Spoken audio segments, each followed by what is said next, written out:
Sir, if you will allow me. Sir, Yaw. Okay, sir. Kaya nga, but please. eto sir after all was being said and done, yung sasakyan ni Hanilet, sir, and 5 other vehicles, nakapasok at sinundo sila, sir. Ang eroplano nasa bukas pang pintuan, sir. So, yan, sir, ang isang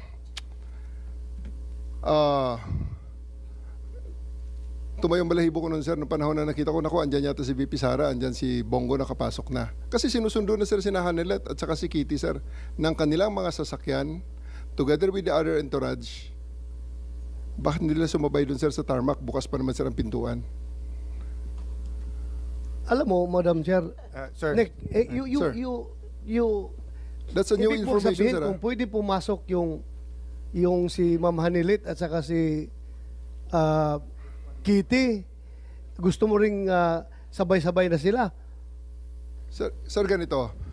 Hindi ko dinideny na pinrevent ko si VP Sara na pumasok based on the request of the former president.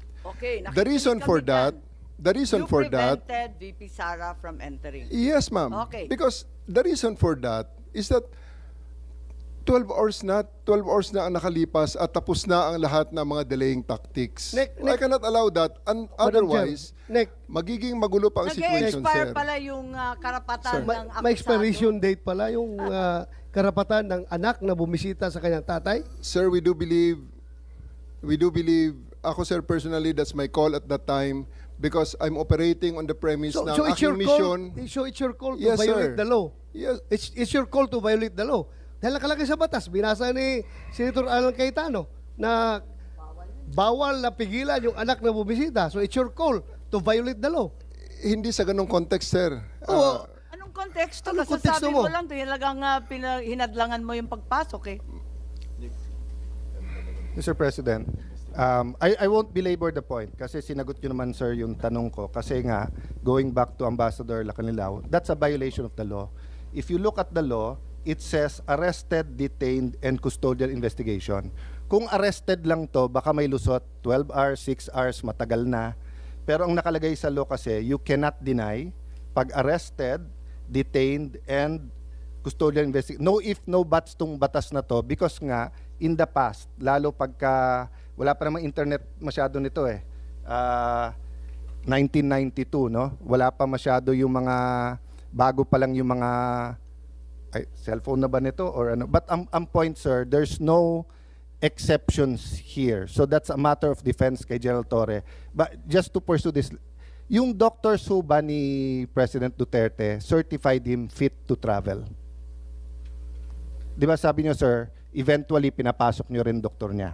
So nung una, sa video nakita ko, hindi pa kasi niyo nasasubmit yung buong video, kaya hindi pa namin nare-review, no? That's why I'm giving you the benefit of the doubt.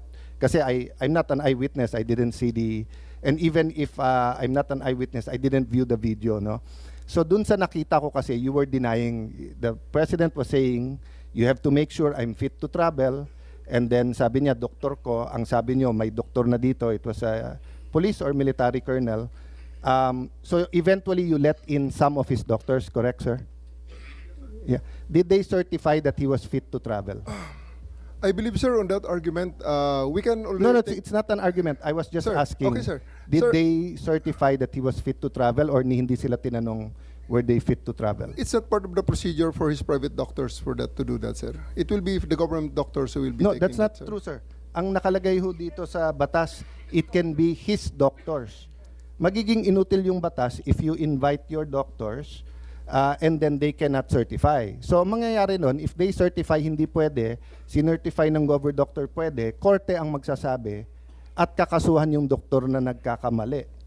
Hindi mo pwede basta't i-replace ng government doctor yung, so like now, no? If anyone here biglang nag-faint at sinabing hindi na siya pwedeng mag-appear dito, we have a Senate doctor. But if it's the doctor of the witness who tells us, we cannot immediately judge on the two. Kasi even dito po sa surrender, may mga tanong about being fit to travel eh. Na ang nakalagay nga and even yung baka mapahamak yung kapitan kasi kung titignan niyo po yung Yes. Pinirmahan nung kapitan. Sa pinirmahan niya po, may nakalagay doon, ha? Saan yun? Yes, Senator Cayetano, kung pwede lang Yeah, i-clarify, anyway, ang nangyari, si Kitty, sinabi talaga na hindi pinapasok yung doktor. At sinabi ni Dr. Rosa Allen C. na ang dating Pangulo, napakataas na ng kanyang diabetes, umabot ng 328. He needs to be admitted directly to a hospital. Nagkaroon ng diskusyon doon sa Villamor, pinatawag yata nung isang Colonel Dr. Donald Palma, cardiologist, na hindi siya nasa kalagayan na magbiyahe ng mahaba, pero pinirmahan ni Dr. Colonel Jonathan Rico, isa na namang Armed Forces Doctor, Commanding Officer ng Air Force, na pwede siyang bumiyahe. So, ibig sabihin, maliwanag na ang pumirma ng Certification of Fit to Travel ay hindi kanyang doktor na hindi pinapasok, kundi doktor ng AFP. Correct ba ho ang pagkakwento ni Madam Chair. Chairperson? No, Senator Go, just before, ito yung dahilan kung ba't ko tinatanong, ha. Sabi nga ni SOJ, sub judice, meron na request, may petition for writ of habeas corpus. Ang aking concern ngayon, kasi ang bata, ang ginagaya, hindi yung salita natin, yung gawa. And I think ganun din sa batang pulis, batang militar, batang tanod, batang NBI. They're watching now. So what if someone was arrested in Tawi-Tawi? Can he be visited by his family anytime? And can his doctor, they say, hindi mo pwede ilipad ng Manila yan? That's why I'm asking all of this, because according to Ambassador Marcos, Lacanilao, walang violation. Sabi niyo, walang violation, pero apparent dito. No? So I just want to put that on record. Sana malinaw natin yan. Kasi may police, meron din po kayong, di ba, revised PNP operation procedure. Pati doon, pareho nung batas pero parang hindi nasunod. So I submit to you and to Senator Bongo. Thank you for waiting. Thank you, Senator Cayetano. Ambassador Lacanlida, babalikan ko lang yung pinirmahan ninyo.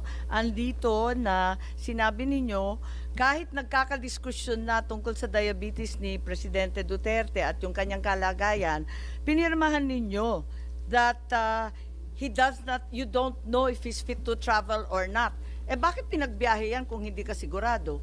Ma'am, first of all, kasi hindi po ako nasa medical field, hindi ako ang doktor. Kaya Pero hindi ko- pinirmahan mo rin na hiniling niya na dalhin siya sa ospital kaagad kasi masama na ang pakiramdam. Ma'am, kasi hindi po niya, that time, nag-request ho si former ES Medialdea na i-inform ko, paglapag namin sa Hague, ang ICC na mabigyan si former president ng medical assistance. Sabi niya, baka hindi ka pakinggan. Sabi ko, kakausapin ko po. Kaya ho, nag-request ho ako that time, paglapag namin, kinausap ko po kaagad. So hindi totoo na hindi mo alam. Ano Alam po? mo na may problema. Hindi po. Kasi po, yun po yung request. Wala po ko alam kung may yung, kasi hindi naman po ko yung doktor. Hindi ko naman sinasabi na doktor ka, ambassador ka, sinabi mo kanina. Pero ang pinirmahan mo rito, you do not know. Paano you don't know? Nagkakagulo na tungkol sa doktor. Hindi po. Yun nga po. Nag-request lang po si former ES Medialdea na ambassador, mag-request tayo sa ICC para mabigyan ng medical assistance si former president. Pero hindi po namin pinag-usapan kung ano po yung kalagayan na mataas po ang kanyang sugar o mataas ang kanyang... Hindi, humihingi na nga na direktang dalhin sa ospital. Tanungin natin si Senator Bongo. Kanina pa nagtataas ng kamay, sorry. Ako nagtatanong, ako po magtatanong. To Ambassador Marcos Lacanilao, totoo ba na pagdating doon sa The Hague, sinakay siya sa stretcher, siya na lang mag-isa? Yes or no? Opo. Hindi niyo na sinamahan? Hindi po kami inalaw ho ng ICC.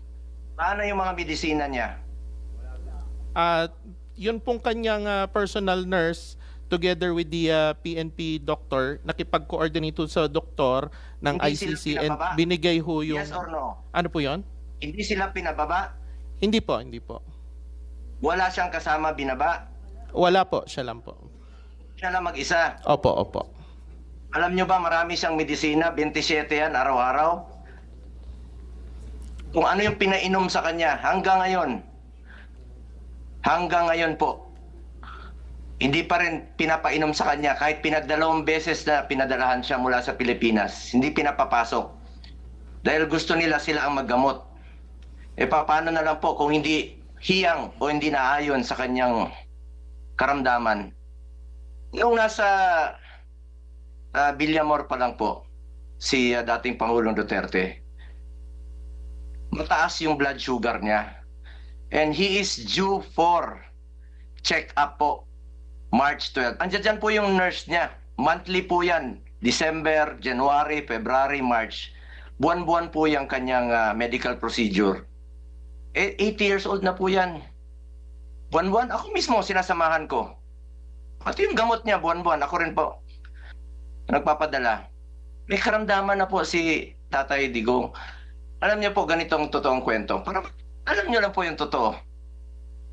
Nung dumating si dating Pangulong Duterte, andyan dyan po yung tatlong doktor niya.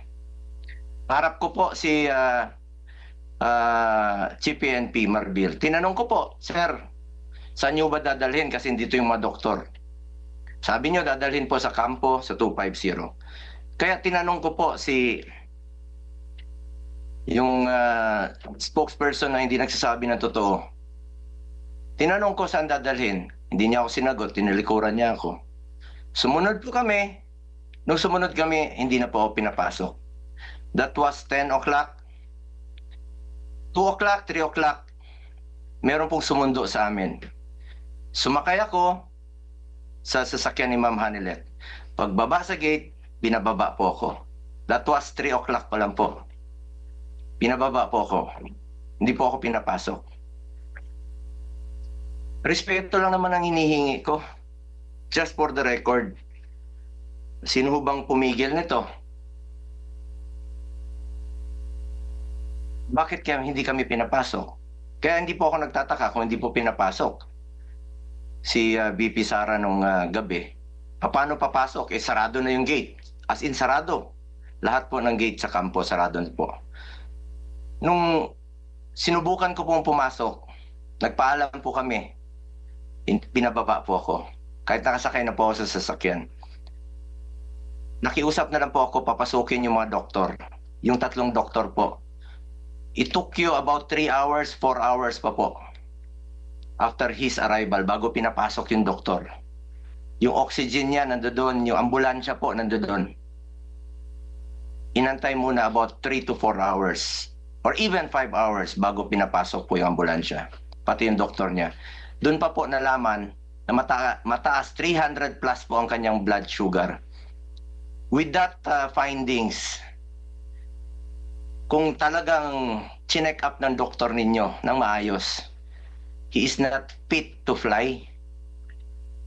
He is not fit to fly. Due for check-up na po siya and admission po, March 12. You may check with his hospital sa Cardinal Santos. Naka-reserve na po yun. A week before pa po.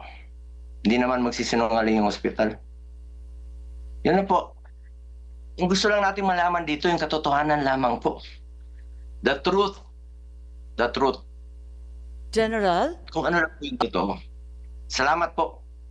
General, tama ba yung sinasabi ni Senator Bongo na 3 oras nang nag-iintay yung sariling doktor ni dating Pangulo at hindi pinapapasok ng pagkahaba-habang panahon samantalang may sakit yung kanyang pasyente? There was a doctor from Cardinal Santos, ma'am, babae. At nag-request pa nga yun nung... 3 oras bang nag-intay? Nag-request pa ng... Diyan na ba si Day? na magpapasok ng ECG, ma'am. Pero 3 oras nag-intay? 3 to 4 hours po bago pinapasok ang doktor at yung ambulansya. Ginawa nga pong installment yung pagpapasok ninyo. Una, papasukin muna yung isang doktor. Pinapasok na naman yung isang doktor. Finally po, kailangan pumasok yung ambulansya, yung ECG mismo, pati yung oxygen. Eh, anuhin mo naman yung doktor? Wala yung ambulansya, wala yung ECG, wala yung oxygen. tingnan niyo po yung records niyo, ano oras nakapasok. 10 a.m. yung arrival, kapasok yung doktor, mga alas 2 na po, siguro alas 3. It took 4 hours. Pakiusap ko lang po yung katotohanan lamang po. Huwag na tayong magpaligoy-ligoy dito, huwag na natin iikot pa. The truth lang po. Maraming salamat, Senator Go. At nakita ko yung mga retrato ni Presidente Duterte, nakahiga, natutulog sa isang maliit na upuan, may oxygen cannula. Talagang sintomas yun pag nahihilo na sa diabetes. Hindi ba kayo natauhan doon sa sitwasyon niya, sa kalagayan niya? Di pa kayo nag-alala na yung inaaresto ninyo talagang masama ang kalagayan, malubha ang karamdaman?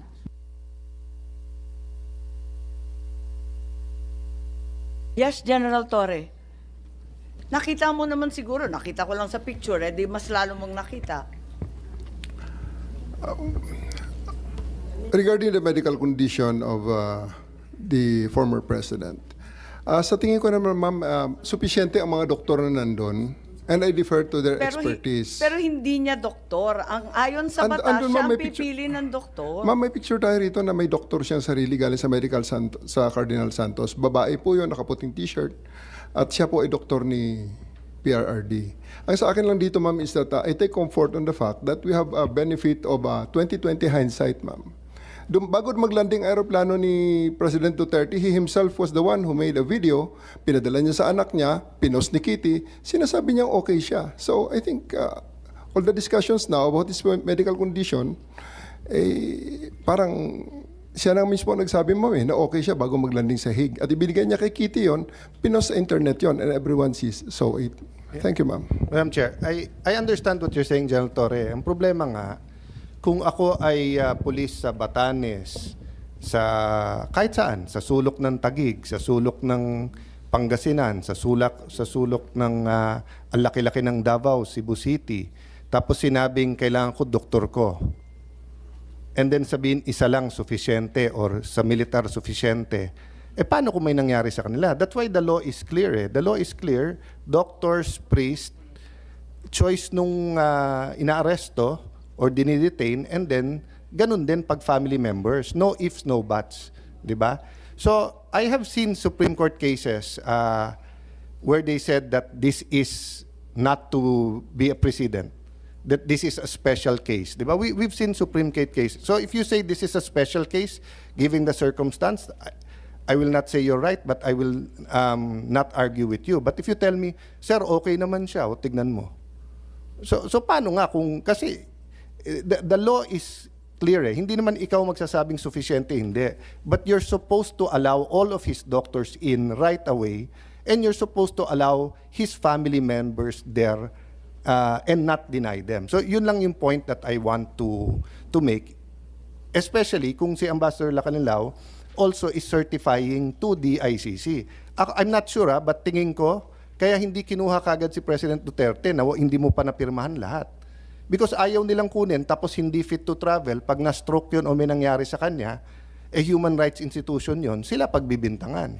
Kaya ka pinapirma muna na at hindi kukunin hanggang hindi ka pumirma para yung responsibility na sa atin. Diba? So that's what I'm saying, General Torre, that what I'm discussing with you now is beyond what happened here. It's the revised rules of PNP operational procedure vis-a-vis the Republic Act 7438. Sa 7438, there's no exception eh. Hindi sinabi dito na pag ganitong oras, hindi na pwede yung anak. Pagka ganito, yung doktor, pipila ka sa labas, hindi ganitong oras. Di ba?